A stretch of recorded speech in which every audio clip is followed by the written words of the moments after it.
जोहार साथियों, आप सभी को। चलिए हम लोग आज की क्लास में लोग बात करते हैं पृथ्वी की आंतरिक संरचना, यानी कि interior structure of the earth. ठीक है।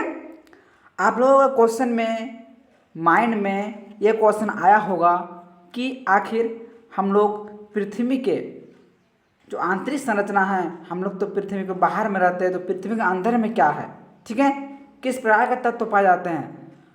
और सबसे जो आकस्मिक बात यह है कि आखिर उन सभी तत्वों को जानकारी हमें कैसे मिला। हम लोग जानते हैं क्रस्ट, मेंटल कोर, ठीक है, सिलिकॉन, मैग्नीशियम, आयरन, इन सभी के बारे में हम लोग को जानकारी, नॉलेज कैसे प्राप्त हुई। तो इन सभी चीज़ों के बारे में हम लोग आज बात करते हैं।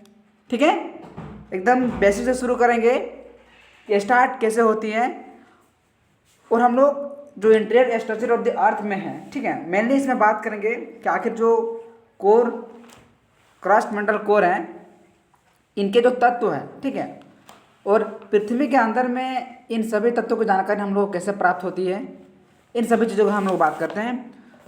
तो सबसे पहले इनके जो पृथ्वी की जो संरचना को समझने से पहले हमको एक सोर्स को समझना पड़ेगा, यानी कि एक होता है अप्रत्यक्ष स्रोत, एक होता है प्रत्यक्ष स्रोत। पृथ्वी की आंतरिक संरचना को जानने के लिए सबसे पहले दो स्रोत है, ठीक है, जिसको प्रत्यक्ष यानी कि हम लोग नहीं बोलते डायरेक्ट, है ना, कि जैसे हम लोग अभी क्लास होता है ऑफलाइन क्लास, यानी डायरेक्ट क्या होता है, इंटरेक्ट होता है स्टूडेंट और टीचर के बीच में, और अप्रत्यक्ष ऑनलाइन क्लास, जैसे कि आप लोग मैं बताने का प्रयास कर रहा हूँ।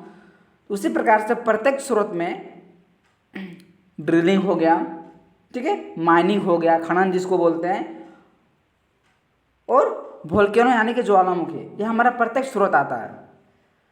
तो पृथ्वी का आप लोग बात करें, केंद्र तक की जो त्रिज्या है वो लगभग 6,371 किलोमीटर है।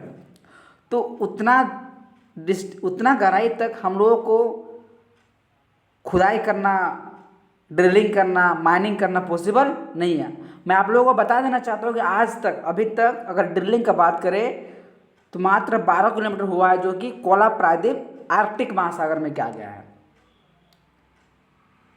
और दूसरा खनन के बारे में बात करें, माइनिंग, तो आज तक लगभग 4 किलोमीटर पोनेंग खान जो है, जो डायमंड के लिए फेमस है, आपका डायमंड और गोल्ड के लिए, जो साउथ अफ्रीका में पाया जाता है। तो इन सभी चीज़ों से प्रत्यक्ष और प्रूव नहीं हो पाया, ठीक है, कि इंटीरियर स्ट्रक्चर कैसा है। अब आगे बात करते हैं हम लोग अप्रत्यक्ष स्रोत में, इनडायरेक्ट सोर्स में। इसमें भी 4-5 हैं। एक डेंसिटी आता है, टेम्परेचर आता है, भूकंप तरंग आता है। तो सबसे मोस्ट जो अभी तक का जो साक्ष्य है और अप्रत्यक्ष स्रोत में जो पृथ्वी के आंतरिक संरचना को समझने में साधन और अनुमान पर आधारित जो है वो क्या है, भूकंप तरंग, यानी कि सिस्मिक वेव्स।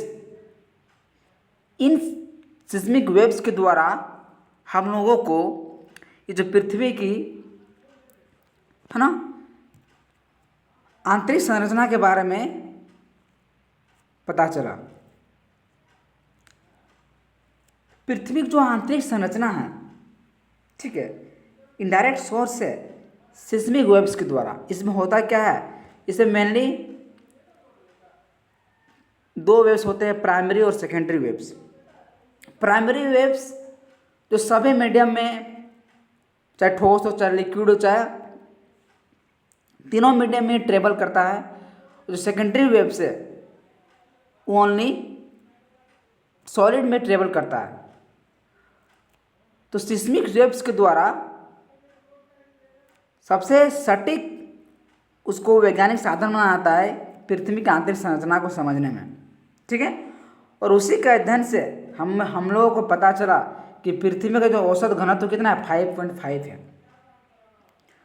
और जो पृथ्वी है, यानी कि जो ये अर्थ है, ठीक है, ये जो अर्थ है हम लोग का, ठीक है, यहाँ पे एक सेंटर है, और इसका जो यहाँ से यहाँ तक ये जो भाग है, इसको 3 भागों में बांटा गया है। इसको हम बोलते हैं फर्स्ट को क्रस्ट, मेंटल, इसको कोर बोलते हैं। तो ये जो केंद्र है, ठीक है, ये सेंटर पॉइंट है, यहाँ से इसकी जो डिस्टेंस जो कितना है, 6,371 किलोमीटर। ठीक है।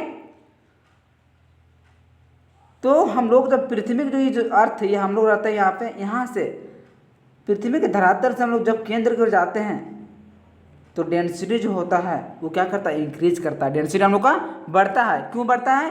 क्योंकि जो पृथ्वी है, ठीक है, पृथ्वी के अंदर में क्या होता है, जो चट्टान है, रॉक से, वो क्या होता है, उनके दबाव, उनके भार में क्या होता है, बढ़ोतरी होता है। उसी कारण डेंसिटी भी क्या होता है, बढ़ता है।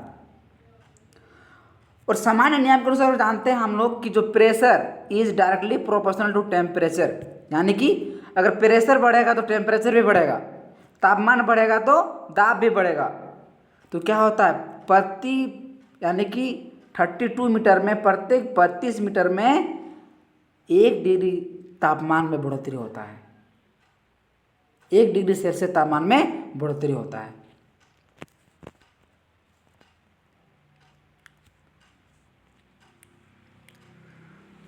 उसी के आधार पर हम लोग सबसे पहले एक विज्ञानी जिनका नाम था सुएज महोदय ने, पहली बार उन्होंने पृथ्वी की रासायनिक संरचना, देखिए आंतरिक संरचना को 2 भागों में बांटा गया, एक रासायनिक संरचना और एक होता है आपका यांत्रिक संरचना। रासायनिक संरचना में क्रस्ट मेंटल कोर के बारे में अध्ययन किया जाता है, और यांत्रिक संरचना में स्थल मंडल, दुर्बल मंडल, मध्य मंडल और कोरोस्फीयर, इन सब के बारे में यांत्रिक संरचना में अध्ययन किया जाता है। तो सबसे पहले मुख्य अगर बात करें, उनका जो वैज्ञानिक जो साक्ष्य प्राप्त है वो हमारा सुएज महोदय के द्वारा वैज्ञानिक संरचना का अध्ययन हम लोग करेंगे, ठीक है। उनके आधार पे जो आंतरिक परत है उनको मेनली 3 भागों में बांटा गया है, ठीक है, क्रस्ट, मेंटल और कोर। जो क्रस्ट है, सबसे पहले बात करते हैं हम लोग का पृथ्वी का जो क्रस्ट है, ये हम लोग क्रस्ट है, ठीक है। यहाँ पे सेंटर बात करें, ये जो भाग यहाँ पे क्रस्ट है, क्रस्ट को हम लोग भूपटटी बोलते हैं इंग्लिश में। हिंदी में क्या बोलते हैं इसको हम लोग, भूपटटी। यानी कि पृथ्वी का जो इसका अगर मोटाई की बात करें तो 0 से लेकर 35 किलोमीटर, कितना था, 0 से लेकर 35 किलोमीटर तक इसकी मोटाई को, जो थिकनेस है उसका इसमें बात की जाता है, ठीक है। तो क्रस्ट जो बना हुआ है पूरी तरह किससे बना हुआ है, सीआर से बना हुआ है, SI और AL। सीआर, SI का मतलब होता है सिलिकॉन और AL का मतलब होता है एल्युमिनियम। ये जो क्रस्ट है इसमें जो मुख्य तत्व है वो क्या है, सिलिकॉन और एल्युमिनियम। इसीलिए जो महाद्वीपीय क्रस्ट उसको बोला जाता है सीआर, और महासागरीय क्रस्ट को बोला जाता है सीमा। यानी कि जो क्रस्ट है हम लोग का सीआर से बना हुआ है, यानी कि सिलिकॉन और एल्युमिनियम से बना हुआ है। थिकनेस की बात करें तो कितना है, 35 किलोमीटर थिकनेस है। किसका ना, हमारा सीआर का 35 किलोमीटर थिकनेस है। और क्रस्ट का, ये जो क्रस्ट है, ठीक है, इसको 35 किलोमीटर थिकनेस हो गया, ठीक है। और इसको भी 2 भागों में बांटा गया है। ऊपर वाला को बोलते हैं अपर क्रस्ट और नीचे वाला बोलते हैं लोअर क्रस्ट, ठीक है, LC और UC, यानी कि शॉर्टकट में बोले तो अपर क्रस्ट और लोअर क्रस्ट। और इसके बीच में एक लाइन पाया जाता है, ठीक है, जो अपर क्रस्ट और लोअर क्रस्ट को अलग करता है, उसको बोलते हैं हम लोग कौन सा लाइन, डिसकंटिन्यूटी। इसको बोलते हैं Konrad discontinuity, Konrad discontinuity. Mainly बात करें तो 0 से 35 किलोमीटर इसका मोटाई हो जाता है, ठीक है। उसमें भी जो अपर क्रस्ट और लोअर क्रस्ट, अपर क्रस्ट से इसका जो थिकनेस है 0 से लेकर 12 किलोमीटर अपर क्रस्ट का, और 12 से लेकर 35 किलोमीटर तक लोअर क्रस्ट का जो थिकनेस है। अब आगे हम लोग बात करते हैं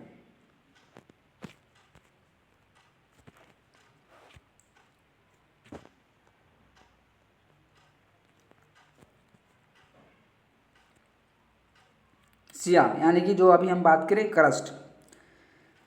पृथ्वी के कुल आयतन का, ठीक है, कुल जो आयतन का है वो कितना है हम लोग का,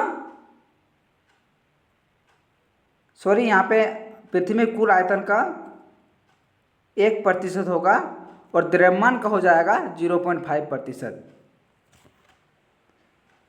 यानी क्रस्ट का जो आयतन है वो संपूर्ण पृथ्वी का 1% आयतन है और 0.5% आपका द्रव्यमान है। इसकी मोटाई 35 किलोमीटर है, ठीक है, और कहीं कहीं पे इसकी अधिक मोटाई जो है 70 किलोमीटर तक है। महासागरीय क्षेत्र में औसत जो मोटाई वो कितना है 5 किलोमीटर तक पाया जाता है, ठीक है। और ये जो है मेनली बात करें तो जो महाद्वीपीय भाग में जो इनकी जो चट्टान पाया जाती है वो किससे बनी होती है चट्टान, हम लोग की ग्रेनाइट से बनी होती है। और जो महासागरीय क्रस्ट होता है वो कैसे बना हुआ चट्टान आपका बेसाल्ट से बना होता है, क्योंकि जो ग्रेनाइट होता है यानी कि जो आपका कॉन्टिनेंटल जो क्रस्ट है उसमें क्या होता है सिलिका की मात्रा अधिक होती है, और सिलिका की मात्रा अधिक होने से क्या होता है घनत्व कम होता है। तो ये मेनली था आपका, ठीक है। और एक मोस्ट इंपोर्टेंट आता है कि रासायनिक संरचना से स्पष्ट होता है कि जो हम लोग का जो क्रस्ट है, ठीक है, इसमें 2 क्वेश्चन पूछता है। अगर क्रस्ट के संदर्भ में अगर बात करें असेंडिंग ऑर्डर में सबसे अधिक मात्रा में डिसेंडिंग ऑर्डर में तो ऑक्सीजन का 46% है, सिलिकॉन 27.2% है, एल्यूमिनियम 8.13% है। ये हम लोग का मोस्ट इंपॉर्टेंट चीज़ है, ठीक है। और अगर अर्थ के संबंध में बात करें पृथ्वी के संबंध में तो सबसे अधिक जो है पहला आएगा फेरस आपका आएगा, ऑक्सीजन आएगा, सिलिकॉन आएगा और आपका मैग्नीशियम आता है। और भूप्रपट्टी को बात करें तो इसको लगभग 2 भागों में विभक्त किया जाता है, ठीक है। महासागरीय, जिसको इंग्लिश में क्या बोलते हैं ओशनिक क्रस्ट, ठीक है, इसको बोलते हैं कॉन्टिनेंटल क्रस्ट, ठीक। तो जो अभी हम लोग बात करते हैं जो हम लोग का महाद्वीपीय क्रस्ट कॉन्टिनेंटल क्रस्ट होता है वो ग्रेनाइट रॉक से बना होता है। किससे बना होता है ग्रेनाइट से रॉक से बना होता है। और उसमें क्या होता है सिलिका की मात्रा क्या होता है अधिक होता है। एक्चुअली सिलिका SiO2 इसका फॉर्मूला होता है is inversely proportional to density यानी कि D। सिलिका इन्वर्सली कहने मतलब क्या, अगर सिलिका बढ़ेगा तो डेंसिटी घटेगा, ठीक है, और डेंसिटी बढ़ेगा तो सिलिका घटेगा। When you increase silica then decrease density, when density increases silica will be decreases. वही होता है महासागरीय भूप्रपटल में क्या होता है सिलिका की मात्रा अधिक होती है क्योंकि उन्हें ग्रेनाइट रॉक्स पाया जाता है, तो क्या होगा डेंसिटी कम होगा। और मोटाई अगर बात करें महाद्वीपीय जो क्रस्ट का होता है कितना होता है हम लोग का 100 किलोमीटर तक। इसका जो मोटाई अगर होता है क्रस्ट का 100 किलोमीटर होता है। वहीं अगर बात करें महासागरीय भूपटल का ओशनिक क्रस्ट का तो बेसाल्टिक चट्टानों से बना होता है। उसमें सिलिका की मात्रा क्या होती है कम होता है, इसलिए क्या होगा घनत्व अधिक होगा। और मोटाई कितना होता है 5 किलोमीटर तक पाया जाता है इसका, किसका ओशनिक क्रस्ट का। तो मेनली आपको अगर क्रस्ट में बोला जाए तो हम लोग क्या देखें पहले रासायनिक आधार पर उसको वर्णन किया गया था, ठीक है। क्रस्ट में क्रस्ट को 2 भाग में बांटे, अपर क्रस्ट लोअर क्रस्ट। अपर क्रस्ट जो है 0 से 12 किलोमीटर और लोअर क्रस्ट 12 से लेके 35 किलोमीटर तक, ठीक है। और जो अपर क्रस्ट और लोअर क्रस्ट जो अलग करता है उसको बोलते हैं कौन सा डिस्कंटिन्यूटी बोलते हैं कोना डिस्कंटिन्यूटी। फिर प्रॉपर्टी को बात करें 2 भाग में कहा जाता है क्रस्ट को, एक ओशनिक क्रस्ट, एक होता है आपका कॉन्टिनेंटल क्रस्ट, ठीक है, महाद्वीपीय और महासागरीय। जो महासागरीय क्रस्ट होता है वो आपका बेसाल्ट से बना होता है और जो जो महासागरीय क्रस्ट वो बेसाल्ट से बना होता है और जो महाद्वीपीय क्रस्ट होता है वो आपका ग्रेनाइट से बना होता है। चलिए हम लोग बात करते हैं आगे अब मेंटल के बारे में, ठीक है। तो मेंटल के बारे में बात करें तो हम लोग का अगर अर्थ है तो ये तो क्रस्ट हो गया, अब यहाँ पे आता है मेंटल, ठीक है। इसको हम लोग क्या बोलते हैं हिंदी में भू प्रवार, ठीक है, प्रवार मेंटल इसको बोलते हैं हम लोग का। इसको जो बोला जाता है ये किससे बना हुआ है पूरी तरह से सिलिकॉन और मैग्नीशियम से, इसीलिए बोलते हैं इसको सीमा बोलते हैं। क्या बोलते हैं इसको सीमा बोलते हैं, है ना। सिलिकॉन और मैग्नीशियम से बना हुआ है। इसकी किसमें किसकी अधिकता होता है सिलिकॉन और मैग्नीशियम को। तो ये जो मेंटल है, ठीक है, मेंटल का जो मोटाई होता है वो कितना होता है 35 से लेकर आपका 2900 किलोमीटर तक। मेंटल को 2 भाग में बढ़ाते होता है अपर मेंटल, एक होता है लोअर मेंटल। अगर अपर मेंटल का बात करें तो 35 से लेकर 700 किलोमीटर तक, ठीक है, 35 से लेकर आपका 700 किलोमीटर तक। और लोअर मेंटल कितना 700 से लेकर 2900 किलोमीटर तक। ये जो पूरी तरह से किससे बना हुआ है आपका मेनली बात करें तो सिलिकॉन और मैग्नीशियम से बना हुआ है, ठीक है।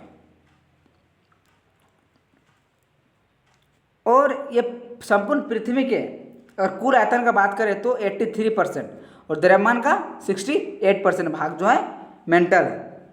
ये पूरी तरह से प्लाज्मा स्टेट में, प्लाज्मा आप लोग अंडा देखे हो, जैसे अंडा को हम फोड़ते हैं कच्चा अंडा को, कैसे प्लाज्मा टाइप का हो जाता है ना, वो होता है। उसी प्रकार से हम लोग का जो पूरी तरह से क्या है, इसमें मैग्मा और लावा है, इसीलिए इसको बोलते हैं मेंटल। ठीक है। इसमें क्या होती है, द्वितीय तरंग जो होता है, जो सेकेंडरी वेव्स होता है, क्या होता है, वो विलुप्त हो जाता है। इसमें ओनली प्राइमरी वेव का इसमें पारंगमन होता है, संचरण होता है। ठीक है। इसी को हम लोग क्या बोलते हैं, मेंटल बोलते हैं। ठीक है, जो पूरी क्या है, द्रव अवस्था में है। आगे हम लोग बात करते हैं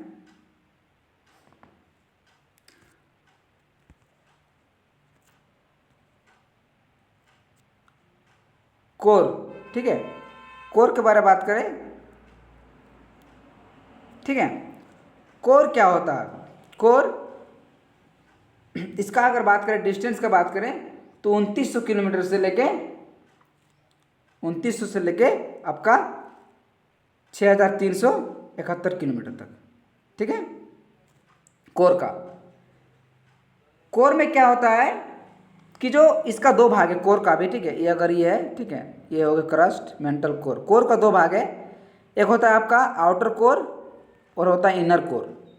आउटर कोर का अगर मोटाई बात करें तो 2900 से लेके आपका कितना तक होता है, 5150 किलोमीटर तक होता है। ठीक है, और इनर कोर का बात करें तो 5150 किलोमीटर से लेके 6371 किलोमीटर तक। इसमें जो पाया जाता है, कौन सा तत्व पाया जाता है इसमें पूरी तरह से, आपका निफे, इसको बोलते हैं हम निफे, निकेल और फेरस, है ना, इसका लेयर इससे पूरी तरह से पाया जाता है। और जो आपका आउटर कोर है वो क्या है, लिक्विड व्यवस्था में, द्रव अवस्था में। लेकिन जो इनर कोर है उसमें वो क्या है, आपका ठोस में है, सॉलिड में। क्यों, क्योंकि जो आपका आउटर कोर है, ठीक है, उसमें क्या होता है, आपका टेम्परेचर क्या है, ज़्यादा है। और temperature is greater than pressure. जब टेम्परेचर क्या हो, प्रेशर से ज़्यादा, तो क्या होता है, वो हमारा पूरी तरह से लिक्विड में है। लेकिन जो इनर कोर आपका क्या है, सॉलिड है, क्योंकि उसमें pressure is greater than temperature.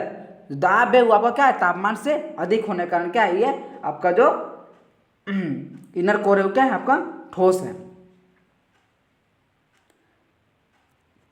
अगर यहाँ पे हम लोग बात करें कि ये पृथ्वी के कुल आयतन का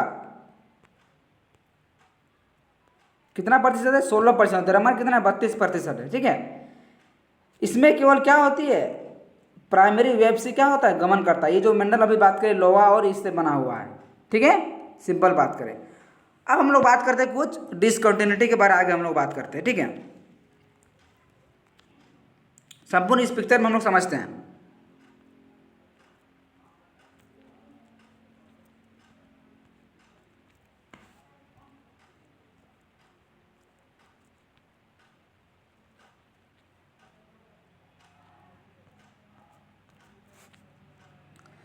ये हम लोग का, ठीक है, ये हम लोग का क्रस्ट यानी पृथ्वी में एक टुकड़ा है। ठीक है, सबसे पहले ये जो हम लोग का है इसको बोलते हैं हम लोग कॉन्टिनेंटल क्रस्ट। ठीक है, यानी कि महाद्वीपीय भूप्रवृत्ति। और ये हम लोग क्या है, ये महाद्वीप है। देखिए यहाँ पे पर्वत है, पठार है, मैदान है, यहाँ पे क्या है, जल का औसैनिक क्रस्ट है, इसका भी यहाँ पे क्रस्ट है। देखिए, ठीक है, यानी कि हो गया महाद्वीपीय और ये हो जाएगा आपका महासागरीय। ठीक, तो क्रस्ट जो है, ये जो क्रस्ट लेयर है यहाँ पे देखिए, क्रस्ट लेयर को दो भागों में बांटा गया है, एक अपर क्रस्ट, एक लोअर क्रस्ट। अपर क्रस्ट का बात करें तो 0 से लेकर 7 किलोमीटर तक, और लोअर क्रस्ट की बात करें 7 किलोमीटर से लेकर 35 किलोमीटर तक। ठीक है, और जो अपर क्रस्ट लोअर क्रस्ट कौन सा डिस्कंटिन्यूटी अलग करता है, Konar discontinuity.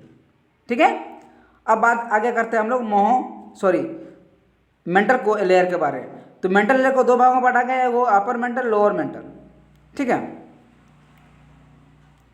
Upper mantle lower mantle को बात करें तो 70 से लेके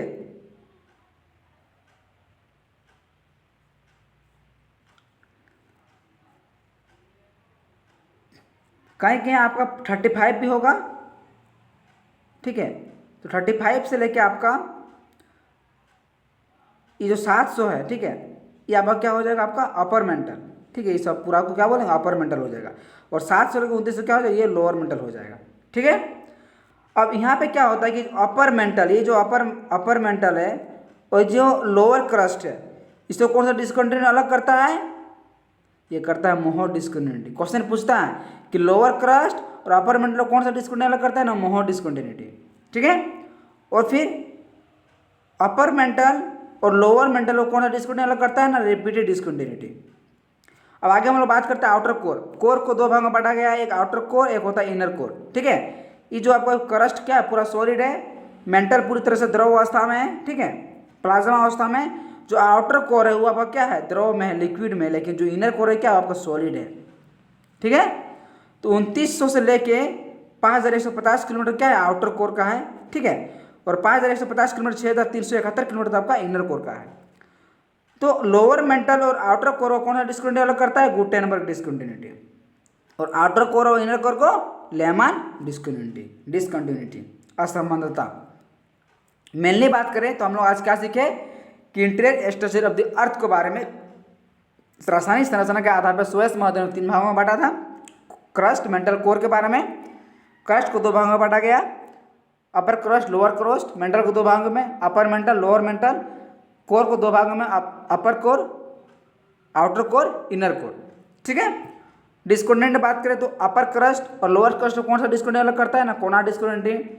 लोअर क्रस्ट और अपर मेंटल को mono discontinuity, Moho discontinuity.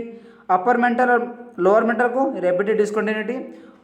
Lower mantle, outer core को गुटेनबर्ग डिस्कंटिन्यूटी, और आउटर कोर, इनर कोर को लेमन डिस्कंटिन्यूटी। मोस्ट इंपॉर्टेंट है एमसीक्यू यानी एग्जाम के लिए। और ये जो वीडियो है वो सभी सेमेस्टर के लिए है, सभी एग्ज़ाम्स के लिए हैं। तो आप लोगों को ये क्लास कैसा लगा, कमेंट, सब्सक्राइब और चैनल को अधिक से अधिक शेयर कीजिए। फिर हम नेक्स्ट मिलते हैं अगले वीडियो में। धन्यवाद।